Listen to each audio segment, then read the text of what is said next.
ဂိတ်တစ်ခုမှာစစ်စေးရေးအရာရှိက passport ကိုစစ်ဆေးနေပါတယ်စစ်စေးရေးစစ်နေတဲ့အချိန်မှာကောင်လေးကတစ်ခုခုကိုစိုးရိမ်နေပြီးတော့လက်ထဲမှာလည်းတရီအိတ်အဟန်းလေးကိုကြစ်နေအောင်ကိုတိုင်ထားပါတယ်စစ်စေးရေးကအိတ်ထဲမှာစားစရာတယ်လားလို့မေးလိုက်ပါတယ်မဟုတ်ပါဘူးလို့ပြန်ဖြေလိုက်ပါတယ်ဒါနဲ့စစ်စေးရေးကဒါဆိုတရိစံလာလို့ထပ်မေးလိုက်ပြန်ပါတယ်ဒီမှာပဲဂျလောက်ဆိုတဲ့အတန်နဲ့အတူအိတ်ပေါ်ကတော့ခလောက်တစ်ခုဟာသူ့အလိုလိုပွင့်ထွက်သွားပါတယ်ညူးကမပါပါဘူးလို့ဖြေလိုက်ပေမဲ့စစ်စေးရေးကတော့ကျွန်တော်ကိုအိတ်ဖွင့်ပြပါလို့ပြောလိုက်ပါတယ်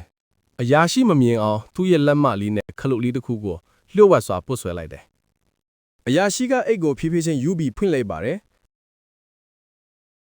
သူကနျူတ်ကိုတစ်ချက်ကြည့်ရင်သူထင်ထားသလိုမဟုတ်ပဲအိတ်ထဲမှာတာမန်ခီးသွားပစ္စည်းတွေကိုလာတွေ့လိုက်ရပါတယ်အဲ့ဒါနဲ့အရာရှိကစိတ်ပြက်ပြက်နဲ့ခေါင်းကိုခါလိုက်တယ် passport ကိုပြန်ပေးရင်တွားလို့ရပြီလို့ပြောလိုက်တယ်နျူတ်လဲချက်ချင်း passport ယူပြီးထွက်ခဲ့ပါတယ်နျူတ်ဟာမြို့တွေကိုရောက်တဲ့အခါဘန်တစ်ခုရဲ့ရှေ့မှာရပ်လိုက်ပါတယ်အဲ့ဒီအချိန်မှာပဲဘန်တဲကနေလူတစ်ယောက်ထွက်လာပြီးအင်ဂျင်မတ်တစ်ယောက်စီကိုငွေပြားလေးတစ်ပြားပစ်ပေးလိုက်ပါတယ်ဒါကိုမြင်တော့ငွေဆိုရင်အလိုအမင်းမမိုးတတ်တဲ့မင်းစားလေးတစ်ကောင်ဟာပြင်ဖို့လိုအပ်နေတဲ့နုရဲ့အိတ်ထဲကနေအตาလေးခိုးထွက်သွားပါတော့တယ်သူတတိထားမိလိုက်တဲ့အချိန်မှာတော့မင်းစားလေးဟာအပြင်မှာတော့ရောက်နေပြီးပတ်စံတွေလိုက်ခိုးနေပါတယ်သူ့ရဲ့တတဝါလေးကိုလူတွေမမြင်အောင်မှော်ဆွမ်းသုံးပြီးပြန်ဖမ်းဖို့ကြိုးစားနေပါတယ်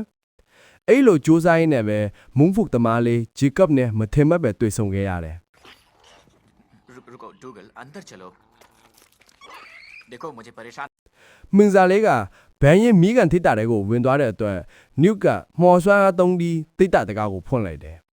အဲ့ဒီချိန်မှာပဲဘန်ပိုင်ရှင်ရောက်လာပြီးငါရဲ့ပတ်စံတွေကိုခိုးရမလားလို့ပြောကအချက်ပေးခလုတ်ကိုနှိမ့်လိုက်တယ်ဒါကြောင့်နျုကသူ့ရဲ့မှော်တုတ်တိုင်ကိုထုံပြီးဘန်ပိုင်ရှင်ကိုခတခေမလိုက်တယ်နျူထာမင်းစားလေးကိုဖမ်းပြီးသူခိုးယူထားတဲ့ရွှေဒီစိန်တွေကိုအိတ်ထဲကနေပြန်တွန်ချလိုက်တယ်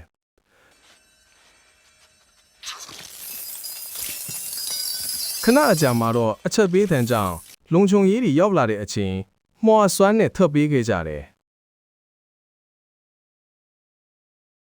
ဒီအဖြစ်ပြက်တွေကြောင့်ကြောက်လန့်သွားတဲ့မုံဖုတ်သမားလေးဂျေကတ်ဟာနျူညက်မျက်နာကိုအိတ်နဲ့ရိုက်ပြီးထွက်ပြေးသွားပါတယ်ဒါပေမဲ့သူမသိလိုက်တာကတော့အိတ်ကိုမားယူသွားမိခဲ့တယ်ဆိုတာပါပဲ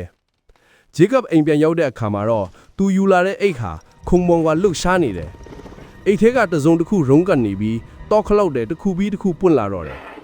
ဂျေကပ်ကလည်းအဲ့ဒီအိမ်နာကိုတခီးပြီးချင်းကပ်သွားရင်